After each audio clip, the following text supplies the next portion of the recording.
السلام علیکم۔ ہماری فرسٹ ایئر کی 9ویں نظم ہے پیغام، جس کو علامہ محمد اقبال نے لکھا۔ آج اس کا خلاصہ پڑھیں گے۔ خلاصہ آپ اس طرح شروع کریں گے۔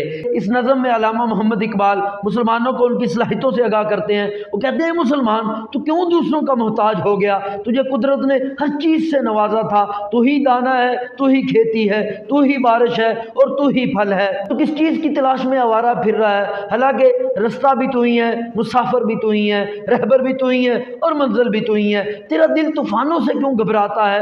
حالانکہ ملح بھی تو ہی ہے، کشتی بھی تو ہی ہے، سمندر بھی تو ہی ہے اور ساحل بھی تو ہی ہے۔ کبھی اپنے گربان میں جھانک تو صحیح کہ لیلا بھی تو ہی ہے، مجنو بھی تو ہی ہے، صحرا بھی تو ہی ہے اور محمل بھی تو ہی ہے۔ افسوس کہ تو ساقی کا محتاج ہو گیا، حالانکہ تو خود سب کی پیاس بجھانے والا تھا، تو ہی تو ساقی ہے۔ شعلہ بن کے غیر اللہ کی گھاس کو جلا دے، تمام غیر اللہ کے بتوں کو تباہ کر دے۔ تو باطل کا خوف کیوں کرتا ہے؟ تو ہی تو باطل کو تباہ کرنے والا تھا، تو ہی سب کی رہنمائی کرنے والا تھا، تو نے ہی سب کو سیدھا رستہ بتانا تھا، کیونکہ تیرے پاس ہی خدا کا آخری پیغام ہے، تو ہی خدا کے آخری پیغام کا حامل ہے۔ یقیناً خلاصہ سمجھ میں آ گیا ہوگا، یاد ہو گیا ہوگا۔ اگر کچھ مسئلہ ہے اس ویڈیو کو ایک دو بار دوبارہ سنیں اور اس کے بعد لکھ دیں، انشاءاللہ پھر کبھی نہیں بھولے گا۔ اللہ حافظ۔